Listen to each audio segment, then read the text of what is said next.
Hello friends, RBI की तरफ से एक न्यू नोटिस जारी किया गया जिसमें दोस्तों ये बताया गया कि अगर आपके अकाउंट में पैसे हैं तो उस पैसे को सरकार जब्त कर सकती है, यानी कि दोस्तों आरबीआई उस पैसे को जब्त कर सकती है। तो इसे दोस्तों आप लोग को बचना कैसे और ये पैसे किन लोगों के जब्त किए जाएंगे आज की इस वीडियो में डिटेल्स में जानेंगे। जिसके लिए दोस्तों मैं आप लोगों को यहाँ पे नोटिस भी दिखाऊंगा कि आरबीआई की तरफ से एक नोटिस जारी किया गया और उस नोटिस के तहत मैं आप लोग को यहाँ पे जो भी इंफॉर्मेशन देने वाला हूँ उस नोटिस के तहत देने वाला हूँ। अब सबसे पहली बात आती है कि दोस्तों यहाँ पे लोगों के मन में एक कंफ्यूजन रहता है, क्या सेविंग अकाउंट वाले के पैसे को जब्त करेंगे या करंट अकाउंट वाले के अकाउंट के। तो यहाँ पे दोस्तों मैं सबसे पहली बात आपको बता दूं कि यहाँ पे जो पैसे जब्त किए जाएंगे वो ज्यादातर होंगे सेविंग अकाउंट के। अब यहाँ पे दोस्तों मैं नंबर वाइज बात करूंगा कि कौन कौन से ऐसे कस्टमर है या दोस्तों कौन कौन से सेक्टर के बैंक है जिनमें दोस्तों आपके अकाउंट के पैसे को जब्त कर सकते हैं सरकार। अब यहाँ पे लोगों के मन में एक कंफ्यूजन और होगा, यानी कि दोस्तों जिनके अकाउंट में 5 लाख 6 लाख या दोस्तों उससे अधिक है तो क्या उनके भी पैसे जब्त कर सकते हैं या जिनके पैसे कम है उनके जब्त कर सकते हैं। चलिए दोस्तों यहाँ पे नंबर स्टार्ट करते हैं। सबसे पहली बात मैं आप लोग को यहाँ पे बता दूं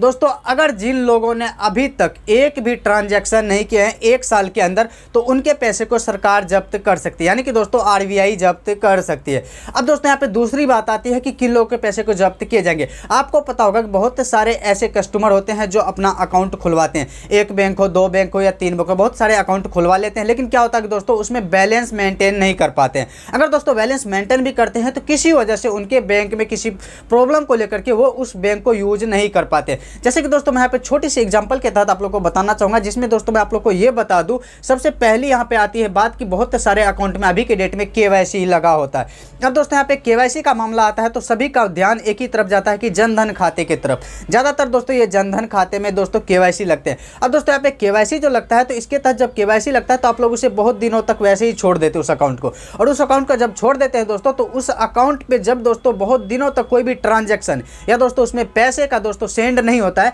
तो उसको क्या किया जाता है कि जब साल गुजरता है और दोस्तों जैसे मान लीजिए उसमें 1 ईयर तक कोई भी ट्रांजैक्शन ना हुआ हो या दोस्तों कोई भी पैसे उस अकाउंट में नहीं आया हो तो उस पैसे को सरकार यानी कि दोस्तों आरबीआई जब्त कर लेती है। ऐसे में दोस्तों आपके मन में ये कंफ्यूजन होगा कि आरबीआई आखिर जब्त क्यों करती है। ऐसे में उनके मन में ये कंफ्यूजन रहता है कि ये जो है ट्रांजैक्शन जिनके भी अकाउंट से अभी तक नहीं हुआ है वो लोग इस अकाउंट को जो है दोस्तों यूज नहीं कर रहे हैं। और दूसरी बात वहाँ पे एक और आता है दोस्तों, वो भी मैं आपको बता दूं, यहाँ पे लोगों के मन में ये भी कंफ्यूजन रहता है कि क्या अगर मान लीजिए किसी ने कभी एक बार भी ट्रांजैक्शन नहीं किया हो और दोस्तों वो जाकर के चेकआउट करते तो उनके अकाउंट में सारा ही कुछ प्रॉब्लम नहीं रहता, सारा प्रॉब्लम सोल्व रहता है, यानी कि दोस्तों पैसे वगैरह निकाल सकते चेकआउट करते हैं। तो मैं आपको यहाँ पे बता दूं, अगर 1 साल के अंदर आप एक भी ट्रांजैक्शन या दोस्तों एक बार भी आप अपने पैसे को दोस्तों नहीं किसी को सेंड करते किसी भी तहत, यूपीआई के तहत हो दोस्तों या अंगूठा लगा के पैसे निकलवा रहे हैं या किसी भी वजह से आप अपना पैसे नहीं निकलवाते तो उस पैसे को आरबीआई जब्त कर लेती है। अब दोस्तों यहाँ पे मैं आपको एक बात और बता दूं, अब बहुत सारे आदमी के मन में ये कंफ्यूजन होगा क्या करंट अकाउंट वाले के भी साथ ये हो सकता है, लेकिन दोस्तों करंट अकाउंट में तो आपको पता होगा कि उसमें कोई लिमिट नहीं होता, किसी टाइम भी आप जितना पैसे चाहे निकाल सकते हैं,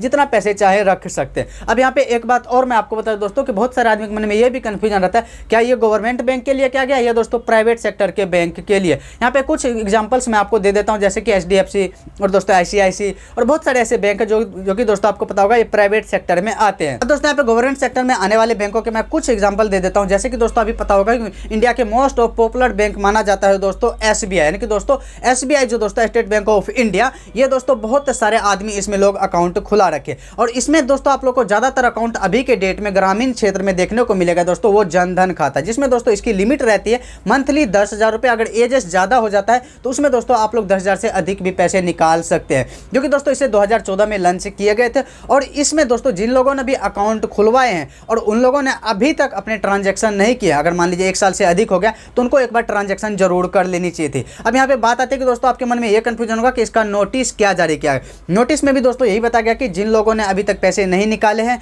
या दोस्तों जिन लोगों ने अभी तक एक बार भी किसी को पैसे सेंड नहीं किए हैं किसी भी वजह से या उनके अकाउंट में पैसे नहीं आए हैं तो उनके भी दोस्तों अकाउंट को सीज कर सकते हैं आरबीआई। अब यहाँ पे मैं आपको एक बात और बता दूं दोस्तों, अब आपके मन में ये भी होगा कि और भी कोई बैंक है, तो जितने सारे बैंक यानी कि सरकारी में जितने बैंक आते हैं दोस्तों, जैसे कि मैं यहाँ पे 2-3 बैंक का नाम ले लेता हूँ, एसबीआई हो गया, पंजाब नेशनल बैंक हो गया दोस्तों, और भी 1-2 बैंक है दोस्तों जिन लोगों को अगर इनमें अकाउंट, ज़्यादातर तो लोगों के इसी में अकाउंट होते हैं। अगर दोस्तों कैनेडा बैंक है किसी भी बैंक में तो आपको साल में एक बार ट्रांजैक्शन कर लेना चाहिए। अगर दोस्तों आप हमारी वीडियो को अभी की डेट में देख रहे हैं 2025 में या 2025 से पहले देख रहे हैं तो आप दोस्तों आप अपने अकाउंट में एक बार जाकर के चेकआउट जरूर करवाएं कि आपके अकाउंट में कितने रुपए पड़े हैं या दोस्तों अभी तक केवाईसी भी लगा है या केवाईसी वगैरह नहीं लगा। अगर नहीं भी लगा तो आपको एक ट्रांजैक्शन कर लेना चाहिए। अब बहुत सारे आदमी के मन में ये कंफ्यूजन होगा कि हमारे बैंक में बहुत दिनों से केवाईसी लगा हुआ है और हम बैंक के चक्कर काट काट कर हमारा अभी तक जो केवाईसी नहीं हटा है। तो इसके लिए आपको क्या करना है, मैनेजर से बात करनी है और मैनेजर से बात करके आप अपने केवाईसी को हटवा सकते हैं। जो भी डॉक्यूमेंट्स वगैरह होता है उसे आप वहाँ पे लगवा सकते हैं। अब यहाँ पे बहुत सारे आदमी के मन में ये भी कंफ्यूजन होगा दोस्तों कि जिनके बैंक अकाउंट पहले बैंक अकाउंट खुले थे, यानी कि दोस्तों उन्होंने अपना अकाउंट ओपनिंग करवाए थे, तो उसमें पैन कार्ड नहीं लगा था।